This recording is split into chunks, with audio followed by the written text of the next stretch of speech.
Kenapa sudah banyak dari kita yang tidak menonton sinetron di TV? Beberapa jawaban dari orang mungkin karena kita sudah beralih ke handphone dan sosial media. Jawaban itu tidak sepenuhnya salah, tetapi terlalu menyederhanakan masalah. Kenyataannya, fenomena ini jauh lebih besar dan kompleks daripada sekedar pergeseran medium tontonan audiens. Apa yang sedang kita saksikan saat ini bukanlah sekedar perubahan selera, melainkan sebuah kejatuhan struktural. Ini adalah keredupan perlahan dari televisi nasional Indonesia.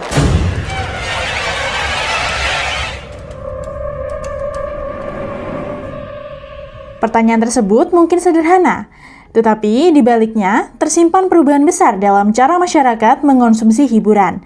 Ketika dulu sinetron menjadi tontonan utama di jam-jam tertentu, kini perhatian penonton telah terpecah ke berbagai platform digital yang menawarkan kebebasan memilih, fleksibilitas waktu, dan variasi konten yang jauh lebih luas. Sehingga penurunan minat terhadap tontonan di televisi nasional bukan sekedar soal kualitas cerita, melainkan bagian dari pergeseran struktural yang lebih dalam, di mana televisi nasional perlahan kehilangan posisinya sebagai pusat perhatian di tengah ekosistem media yang semakin kompetitif dan terdigitalisasi. Dalam satu dekade terakhir, terjadi pergeseran besar dari pola konsumsi linear ke pola konsumsi on demand yang memberikan kebebasan penuh kepada audiens untuk memilih apa yang ingin ditonton, kapan, dan di perangkat apa. Perubahan ini didorong oleh penetrasi internet yang semakin luas serta dominasi platform digital seperti YouTube, Netflix, dan TikTok yang secara fundamental mengubah ekspektasi penonton terhadap konten, yaitu lebih cepat, lebih personal, dan juga lebih variatif. Sementara di televisi, kita hanya bisa menunggu jadwal tayang sebuah sinetron. Jika sudah tidak banyak yang menonton sinetron di TV, mengapa televisi internasional justru masih terlihat baik-baik saja? Untuk menjawab ini, kita perlu melihatnya bukan sebagai perbedaan selera penonton semata, melainkan sebagai perbedaan cara industri media beradaptasi terhadap perubahan perilaku konsumen hiburan. Mari kita bahas di chapter pertama. Apakah kamu tahu? Pada periode tahun anggaran 2024-2025, pendapatan BBC Group dilaporkan mencapai 5,9 miliar euro atau sekitar 119 triliun rupiah. Sedangkan Net TV mencatatkan pendapatan 82 miliar rupiah pada 2025, turun drastis dari 209 miliar rupiah di tahun sebelumnya. Pertanyaan besarnya begini, bagaimana jurang ketimpangan yang begitu ekstrim ini bisa terbentuk? Padahal, jika ditarik benang merahnya, bukankah di atas kertas, keduanya sama-sama mengemban status sebagai televisi nasional di negaranya masing-masing? Jika kita letakkan berdampingan, jurang antara 82 miliar rupiah dan 119 triliun rupiah bukanlah sekedar selisih angka biasa. Ini adalah perbedaan skala hingga lebih dari 1.400 kali lipat. Ketimpangan masif ini mustahil dijelaskan semata-mata oleh perbedaan populasi atau ukuran negara. Akar masalahnya secara absolut terletak pada keusangan struktur industri dan cara mereka memonetisasi audiens. BBC telah lama membunuh konsep bahwa mereka hanyalah sebuah stasiun televisi linear. Mereka berevolusi menjadi sebuah ekosistem media raksasa yang menggurita, mulai dari siaran TV konvensional, radio, platform digital on demand seperti e-player, hingga distribusi skala global melalui ujung tombak BBC Studios. Melalui model ini, BBC menciptakan mesin uang berlapis. Satu buah konten diproduksi untuk ditayangkan di layar kaca, diputar ulang di layanan streaming, diekspor lisensinya ke platform internasional, hingga diadaptasi ke berbagai format turunan. Mereka tidak lagi hanya menjual slot iklan di jam tayang, melainkan mereka menjual intellectual property atau IP yang terus hidup dan menghasilkan keuntungan tanpa kenal batas waktu. Lantas, di mana letak kesalahan fatal dari strategi televisi nasional kita? Jawabannya ada pada keengganan mereka untuk melepaskan masa lalu. Mayoritas stasiun televisi di Indonesia masih tersandra oleh model penyiaran linear yang memuja metrik rating harian bak sebuah dogma. Dalam ekosistem yang rapuh ini, nyawa dan nilai komersial sebuah program semata-mata ditentukan oleh seberapa banyak pasang mata yang bersedia duduk di depan layar pada jam tayang spesifik tersebut. Angka fluktuatif inilah yang kemudian dikonversi secara mentah menjadi harga untuk sebuah slot iklan. Konsekuensinya jelas dan mematikan. Keran pendapatan hanya terbuka pada detik ketika konten tersebut mengudara. Begitu jam tayangnya berlalu dan layar berganti acara, nilai komersialnya ikut menguap. mati tanpa menyisakan jejak umur panjang, distribusi, atau aset kekayaan intelektual yang bisa dipanen di masa depan. Menurut laporan We Are Social, masyarakat Indonesia menghabiskan lebih dari 7 jam per hari di internet, dengan lebih dari 3 jam diantaranya digunakan untuk media sosial. Angka ini menunjukkan bahwa perhatian publik telah bergeser secara signifikan dari televisi ke platform digital. Dalam konteks ini, televisi yang masih bergantung pada siaran linear menghadapi penurunan basis audiens yang secara langsung berdampak pada pendapatan iklan. Akibatnya, perbedaan strategi ini menciptakan efek berantai. Pemain global dengan pendapatan ratusan triliun mampu menginvestasikan miliaran rupiah per episode untuk menghasilkan konten berkualitas tinggi dalam format terbatas. Sementara, televisi nasional harus memaksimalkan durasi tayang untuk menjaga aliran pendapatan harian. Perbedaan ini tidak hanya memengaruhi kualitas konten, tetapi juga daya saing jangka panjang di pasar yang semakin kompetitif. Fenomena yang dialami oleh Net TV bukanlah kasus yang berdiri sendiri, melainkan bagian dari tren yang lebih luas dalam industri televisi nasional Indonesia. Dalam beberapa tahun terakhir, sejumlah stasiun televisi lain, seperti ANTV dan MNC TV, juga mengalami fluktuasi performa program yang signifikan, ditandai dengan seringnya perubahan format acara, pergeseran genre, hingga pergantian jam tayang untuk mempertahankan rating yang semakin tidak stabil. Contohnya adalah NTV yang mengalami restrukturasi besar-besaran akibat tekanan finansial pada induk perusahaannya. Viva Group yang dilaporkan memiliki utang mencapai 8,79 triliun rupiah. Langkah efisiensi ini mencakup pemutusan hubungan hak kerja atau PHK terhadap 57 karyawan divisi produksi pada Desember 2024 dengan isu PHK yang meluas ke seluruh divisi. Meskipun menghadapi krisis dan rumor akuisisi, ANTV masih beroperasi. Bahkan, kelompok media besar seperti MNC Group dan MTech mulai mengalihkan fokusnya ke platform digital melalui penguatan layanan streaming, distribusi konten online, dan integrasi dengan media sosial sebagai respons terhadap penurunan konsumsi televisi konvensional. Perubahan strategi ini menunjukkan bahwa kompetisi utama televisi nasional saat ini bukan lagi antar stasiun TV, melainkan melawan platform digital global yang memiliki keunggulan dalam distribusi, teknologi, dan pengalaman pengguna. Generasi muda saat ini tidak lagi terbiasa dengan sistem siaran linear yang mengharuskan mereka menyesuaikan waktu dengan jadwal program. Sebaliknya, mereka mengadopsi pola konsumsi on demand, di mana konten bisa diakses kapan saja, dihentikan, dilanjutkan, atau diulang sesuai kebutuhan. Dalam konteks ini, televisi konvensional menjadi kurang fleksibel karena nilai utamanya masih bergantung pada jam tayang tertentu. Selain itu, perbedaan durasi dan ritme konten juga menjadi faktor penting. Konten digital cenderung lebih singkat, padat, dan langsung ke inti.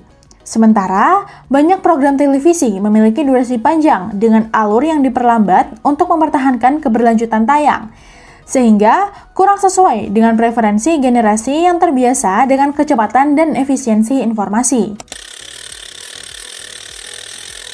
Selain berpindah ke media sosial, ada faktor lain yang membuat masyarakat, terutama generasi muda, mulai kehilangan ketertarikan terhadap televisi nasional. Ada satu aspek yang turut membentuk wajah televisi nasional hari ini, yaitu tekanan regulasi dan respons terhadap protes publik. Dalam konteks Indonesia, peran Komisi Penyiaran Indonesia atau KPI menjadi sangat signifikan karena memiliki kewenangan untuk mengawasi, menegur, hingga memberikan sanksi terhadap konten siaran. Ironisnya, selama ini publik seringkali salah sasaran dalam melempar kritik. KPI sejatinya bukanlah lembaga sensor, layaknya gunting yang memotong pita film sebelum tayang. Kewenangan mereka berada di ranah pasca tayang, yaitu mengawasi dan juga memberi teguran. Namun, justru ancaman teguran inilah yang melahirkan budaya swasensor atau self-censorship yang ekstrim di dalam tubuh stasiun televisi itu sendiri. Demi mematuhi pedoman perilaku penyiaran dan standar program siaran atau P3SPS dan menghindari sanksi yang bisa mengancam izin siar, stasiun TV memilih langkah paling aman. Hasilnya adalah absurditas visual yang sering kita saksikan di layar kaca. Adegan komedi hiperbolis khas kartun yang secara global dianggap lumrah menjadi karakter yang terjatuh, ekspresi berlebihan, hingga interaksi slapstick dalam SpongeBob SquarePants atau Crayon Shinchan harus dipotong atau diburamkan secara tak masuk akal. Bagi generasi muda yang memiliki akses tak terbatas di dunia luar, penyensoran konyol ini bukan sekedar mengganggu estetika, tetapi merenggut esensi hiburan itu sendiri. Televisi menjadi medium yang sangat steril, artificial, dan membatasi kebebasan berekspresi. Teror regulasi ini menjalar bak virus ke dalam ruang penulis naskah. Para kreator sinetron dipaksa menunduk pada batasan ketat terkait kekerasan, konflik, dan isu sensitif. Akibatnya, narasi yang tercipta mengalami pemiskinan. Kita terus-menerus disajikan formula usang, karakter yang terbelah kaku antara hitam dan putih, antagonis yang jahat tanpa alasan logis, dan protagonis yang pasrah pada nasib. Cerita direduksi menjadi sekedar drama domestik yang dangkal, agar aman ditonton semua umur di jam utama. Perbandingan ini menjadi lebih jelas jika kita melihat industri televisi di Korea Selatan, yang dalam 2 dekade terakhir berhasil berkembang menjadi salah satu kekuatan global dalam produksi konten. Stasiun televisi seperti Korean Broadcasting System atau KBS, Seoul Broadcasting System atau CBS, dan Munhwa Broadcasting Corporation atau MBC tidak hanya memproduksi konten untuk pasar domestik, tetapi juga secara aktif menargetkan distribusi internasional melalui kerjasama dengan platform global seperti Netflix. Salah satu faktor utama yang membedakan adalah pendekatan terhadap storytelling. Drama Korea atau K-drama umumnya menggunakan sistem produksi terbatas dengan rata-rata 12 hingga 16 episode per seri, sehingga memungkinkan pengembangan cerita yang lebih terstruktur, padat, dan memiliki akhir yang jelas. Sebagai contoh, serial seperti Crash Landing on You yang ditayangkan oleh TVN tidak hanya sukses secara domestik, tetapi juga menjadi fenomena global melalui distribusi digital. Selain itu, drama Korea dikenal berani mengangkat tema yang kompleks dan relevan, seperti kesenjangan sosial dalam Sky Castle, isu hukum dan korupsi dalam Vincenzo, hingga kritik terhadap sistem pendidikan dan tekanan sosial. Pendekatan ini menciptakan kedalaman cerita yang lebih kuat dibandingkan dengan banyak sinetron televisi nasional yang cenderung menghindari tema sensitif. Dari sisi regulasi, Korea Selatan tetap memiliki sistem pengawasan konten.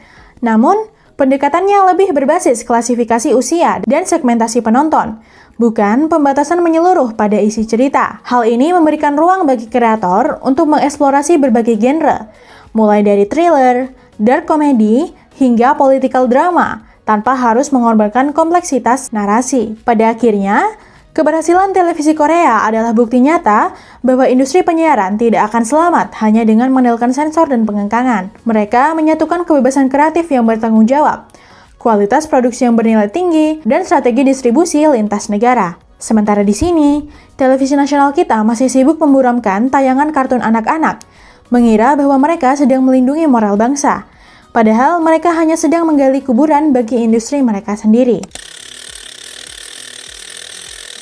Pada awal 2000-an hingga pertengahan 2010-an, televisi masih menjadi medium utama hiburan di Indonesia. Program kartun pagi, sinetron sore, hingga acara musik mingguan menjadi rutinitas. Saat itu, pilihan hiburan terbatas, dan televisi menjadi pusat perhatian di rumah. Generasi muda saat ini atau Gen Z sebenarnya tumbuh dengan televisi di masa kecil. Kita menunggu kartun pagi hari sebelum berangkat sekolah, menunggu sinetron sore sambil makan malam, menunggu acara musik di akhir pekan.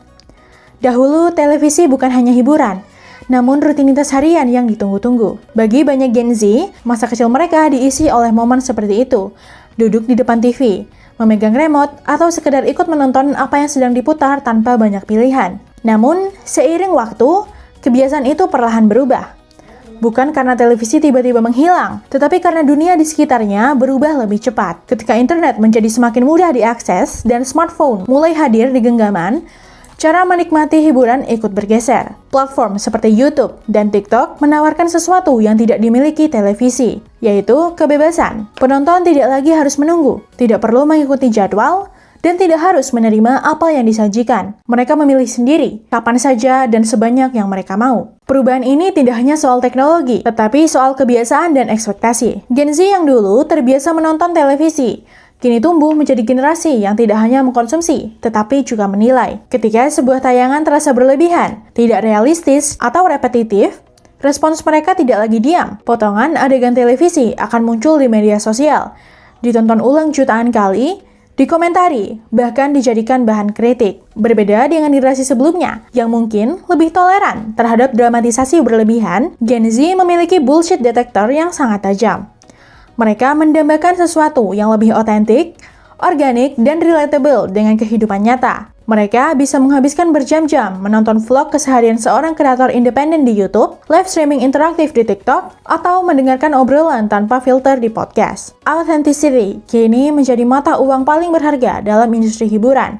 Dan ironisnya, itulah hal yang paling sulit dipalsukan oleh studio televisi dengan segala peralatan mewahnya. Di sisi lain, industri televisi seakan terjebak dalam lingkaran rating dan share. Stasiun TV cenderung bermain aman dengan terus memproduksi program berformula serupa, drama percintaan dengan ratusan episode, acara varietas yang lebih banyak diisi komedi slapstick dan gimmick, atau program gosip sensasional. Mengapa? Karena formula itulah yang masih terbukti laku di kalangan penonton setia mereka yang tersisa, yaitu demografi generasi yang lebih tua. Industri TV enggan mengambil resiko besar untuk bereksperimen secara radikal demi menarik kembali perhatian anak muda, karena mereka terlalu takut kehilangan pangsa pasar yang sudah pasti. Akibatnya, televisi semakin terasing dari ekosistem digital anak muda. Layar kaca besar di ruang tamu keluarga kini lebih sering dibiarkan mati, atau jikapun menyala, fungsinya lebih bergeser sekedar menjadi monitor untuk menyambungkan Netflix, YouTube, atau layanan streaming lainnya dari handphone. Kehilangan penonton mungkin adalah sebuah pukulan telak bagi moral stasiun televisi. Tetapi yang benar-benar mematikan industri ini secara perlahan adalah hilangnya sumber utama kehidupan mereka, yaitu pendanaan iklan. Ketika perhatian audiens bergeser dari layar kaca ke layar genggaman, ada triliunan rupiah uang pengiklan yang ikut berpindah. Televisi nasional saat ini tidak hanya sedang mengalami krisis identitas, tetapi juga krisis finansial akibat eksodus besar-besaran brand ke kreator ekonomi atau ekonomi kreator. Dulu, televisi adalah raja mutlak dalam advertising expenditure atau belanja iklan. Jika sebuah perusahaan ingin produknya dikenal secara nasional, mereka harus rela membayar ratusan juta hingga miliaran rupiah untuk slot tayang 30 detik di sela-sela sinetron prime time. Namun, dominasi ini kini runtuh. Berdasarkan proyeksi laporan belanja iklan Densu tahun 2025, kanal digital memimpin pertumbuhan pasar periklanan di Indonesia dengan lonjakan masif di angka 10% hingga 12%. Sebaliknya, porsi untuk televisi konvensional kian tertatih dan hanya tumbuh stagnan di kisaran 3% hingga 5%. Yang itu pun mayoritas hanya ditopang oleh brand FMCG tradisional dan momentum musiman. Alasan utama brand meninggalkan TV bukan sekedar karena audiensnya menyusut, melainkan karena metrik pengukurannya yang sudah usang. Sistem rating dan share TV pada dasarnya bersifat tembak buta. Pengiklan tahu bahwa sebuah sinetron ditonton oleh jutaan pasang mata, tetapi mereka tidak tahu pasti siapa yang melihat iklan mereka, apakah mereka tertarik, atau apakah tayangan itu memengaruhi penjualannya. Di sisi lain, platform digital menawarkan presisi metrik yang mematikan. Algoritma media sosial memungkinkan pengiklan menargetkan audiens secara spesifik berdasarkan usia, lokasi, minat, hingga riwayat tontonan. Lebih dari itu, efisiensi biayanya jauh lebih terukur. Berbagai data industri pemasaran global mencatat bahwa setiap $1 yang dihabiskan oleh brand dalam influencer marketing, rata-rata mereka mendapatkan return on investment atau ROI atau pengembalian keuntungan sebesar $5,78. Ini adalah tingkat kepastian dan transparansi investasi yang mustahil bisa diberikan oleh sistem penyiaran televisi tradisional. Perpindahan dana iklan ini melahirkan industri raksasa baru di Indonesia. Saat ini, uang yang beredar di pasar influencer marketing Indonesia diproyeksikan menembus angka $257 juta atau sekitar 4 triliun rupiah pada tahun 2025. Mengapa merek berani membuang uang sebanyak itu kepada kreator konten independen dibandingkan artis televisi? Jawabannya kembali pada keaslian yang dibahas pada chapter sebelumnya. Indonesia saat ini tercatat sebagai pasar TikTok terbesar di dunia dengan lebih dari 194 juta pengguna. Di dalam ekosistem ini, terdapat lebih dari 1,1 juta kreator dan influencer yang mayoritas berada di skala nano dan mikro, yang juga memiliki audiens niche atau spesifik. Dampaknya terhadap perilaku ekonomi sangat nyata. 94% konsumen Indonesia menyatakan bahwa influencer atau kreator memengaruhi keputusan pemilihan mereka. Bahkan, 76% diantaranya benar-benar melakukan transaksi langsung berdasarkan rekomendasi kreator tersebut.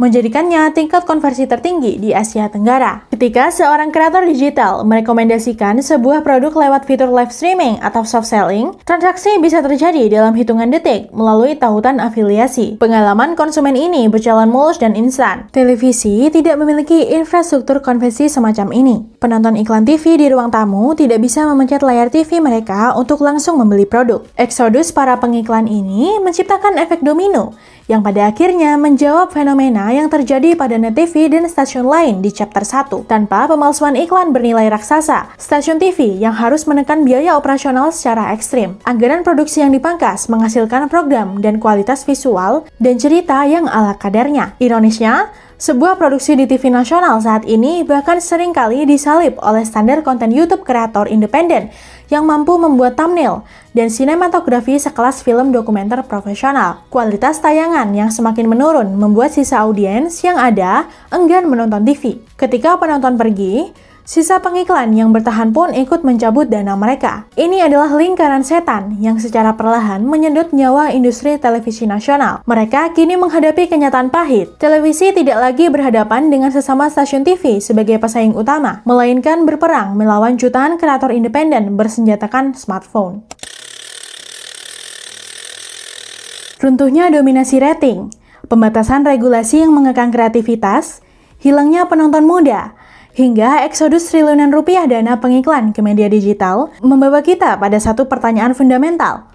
Apakah televisi nasional di Indonesia akan benar-benar mati? Jawabannya adalah tidak. Setidaknya belum dalam waktu dekat. Televisi tidak akan mati seketika, melainkan berevolusi. Namun untuk bisa bertahan hidup, stasiun televisi nasional harus menelan pil pahit dan menyadari bahwa era kejayaan mereka sebagai pusat tata surya hiburan keluarga telah berakhir. Mereka kini harus memilih melakukan adaptasi struktural secara radikal atau mati perlahan tergusur zaman. Jika tayangan on demand seperti Netflix dan YouTube menang telak dalam fleksibilitas dan variasi, ada satu kekuatan absolut yang masih dipegang erat oleh televisi nasional, yaitu live broadcasting atau siaran langsung. Layanan streaming tidak bisa mengalahkan sensasi komunal dan urgensi dari sebuah momen yang terjadi secara real time. Hal ini paling jelas terlihat pada siaran langsung olahraga, khususnya pertandingan tim nasional Indonesia. Ketika timnas sepak bola bertanding, layar kaca kembali menemukan tajinya.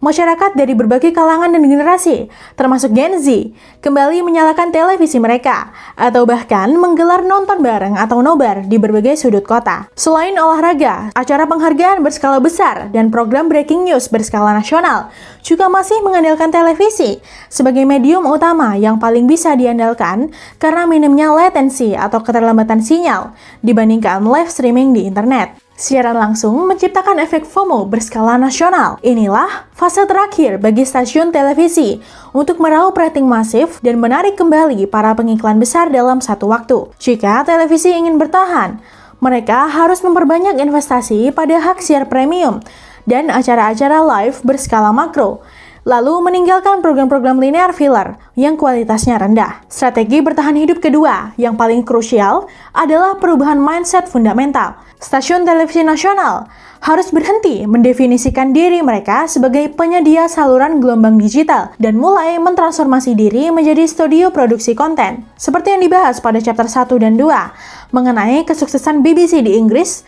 dan stasiun TV seperti KBS atau TVN di Korea Selatan, kunci keberlanjutan mereka adalah distribusi lintas platform. Televisi nasional Indonesia tidak boleh lagi hanya memproduksi sinetron untuk tayang eksklusif di stasiun mereka sendiri demi rating harian. Mereka harus memproduksi intellectual property berupa serial atau dokumenter berkualitas tinggi yang kemudian hak siarnya dijual ke raksasa streaming global seperti Netflix, Viu, Disney Plus, atau platform lokal seperti Video. Beberapa grup media besar di Indonesia sebenarnya sudah mulai menyadari hal ini dengan membangun platform streaming mereka sendiri atau membuat rumah produksi anak perusahaan yang khusus menyuplai konten untuk platform over the top. Model bisnis, business to business atau B2B dalam penjualan lisensi konten ini jauh lebih sehat dan menjanjikan umur panjang dibandingkan terus-menerus bergantung pada uang iklan dari sabun cuci atau obat sakit kepala di jam prime time.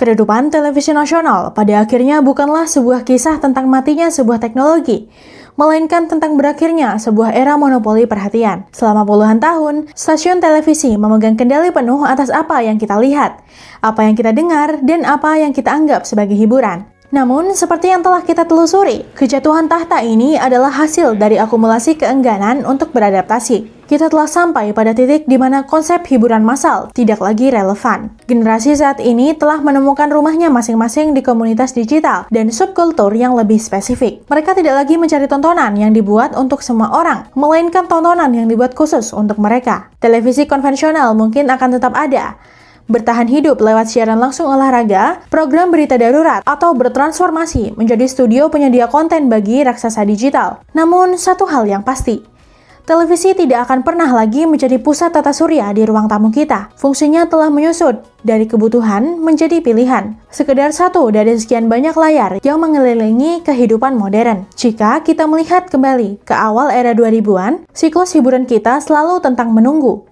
Menunggu jam tayang kartun, menunggu sinetron dimulai, menunggu acara musik di akhir pekan. Hari ini, ironi terbesar dari industri penyiaran adalah keadaan yang terbalik 180 derajat. Kita tidak lagi menunggu televisi.